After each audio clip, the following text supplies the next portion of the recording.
How's it going, guys? Tyler Young coming at you from Grade 8 Performance. Something a little bit different here today. I'm coming at you live from my home gym.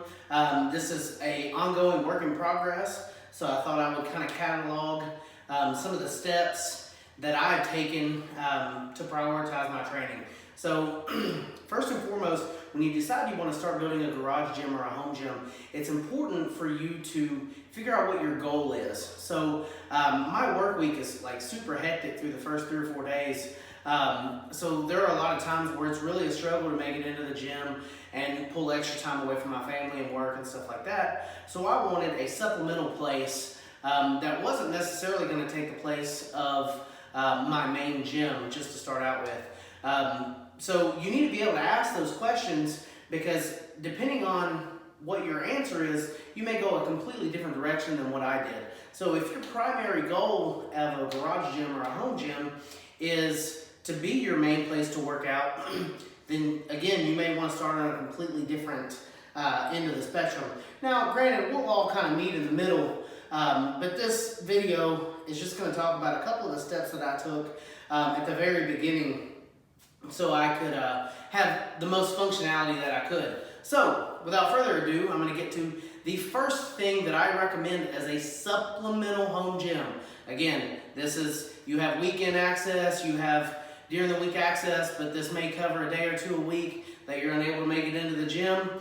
So, I'm actually going to pick a kettlebell. And I'm going to suggest most people, unless you have experience with them, start out with a 44 or a 53-pound kettlebell. Super simple to find. Pavel Tatsalin, I probably mispronounced his name, but Pavel's videos on YouTube, Simple and Sinister, and enter the kettlebell and stuff like that, and get started swinging. Nothing else, just getting the blood flowing on the days that you're unable to make it to the gym. Specifically, I really like the E-Metrics kettlebells from Kettlebells USA. I've had a lot on it. Dragon's Door, Rogue, Aider. I've had several different types of kettlebells, but I keep coming back to the Kettlebells USA. And now I think I have a 26, a pair of 44s, 53s, and then a 79 from them as well. So I've spent a lot of money in Kettlebells USA, and I trust them, but they are in no way affiliated with this channel. So from there, that will at least get you started. So you've got your cleans, you've got your swings, your get-ups, your snatches, any kind of press work, rows. So you have a versatile training tool that doesn't really take up a lot of space. So the second thing that I'm going to add to the list, and again, this was for me. So being that I am a Strongman competitor, it was very important for me to have access to a log implement, and specifically a log because I just counted it up literally before I started shooting this video. I've competed in 26 Strongman competitions at this time, and only 2 out of those 26 did not have a log somewhere in it. Now granted, a lot of those were in a medley, so there were 3 or 4 implements that I had to hit, but every single one except for 2 had a log somewhere in the show. So it's very important to me because it's hard for me to mimic that in a commercial gym or anything like that. So the second thing I would recommend is a log. Now from there, that's pretty limiting, especially with the versatility that I preached on the first implement. But again, it's something that you're going to need the specificity of that movement if you're going to be competing a lot. So that was the answer to my next question, which was answering the overhead problem. So from there, I wanted a space-efficient way to squat and a place to do deadlift and maybe even do carries. So if you see behind me, I decided to go with the Titan T3 rack, and I went with the tall one so I could go ahead and hang a pull-up bar. And full disclosure, those aren't really the same width, so it's kind of a stretch to get those in there. So don't necessarily plan on this going as well as it looks in this video, because it kind of took some doing.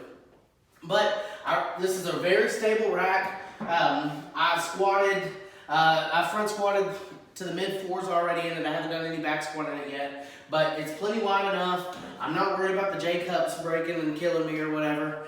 I have carried, not on this specific yoke, but I have carried on a Titan Yoke before, and to be honest, I could not tell a difference between that and the Rogue Yoke. The Rogue Yoke at a show a couple of years ago had to carry 1,100 pounds, and it was stable. It was a lot more stable than I was for the yoke carry, I assure you. I don't know if I would jump all the way up north of 1,000 pounds on the Titan just yet, but again, it does not feel any different. So 3 of the questions that I asked when I first started making a home gym is I wanted to have the space for it, I wanted it to be versatile, and I wanted it to be useful when I couldn't make it to the gym. I wanted to feel like I was getting bang for my buck. So these 3, just to start out, and this is going to be a longer video series, I would like to push this list to 10 or 15 items that I would recommend for anybody when they're starting their own home or garage gym.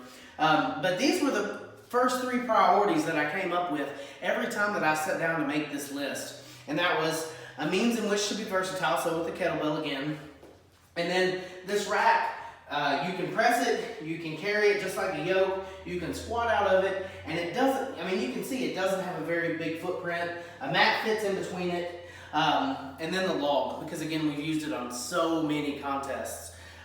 So again, this is Tyler coming at you from Grade A Performance. Hope you picked up something useful from this video. Stay tuned next week. I'll drop another 2 or 3 items that I recommend for you starting your own home gym.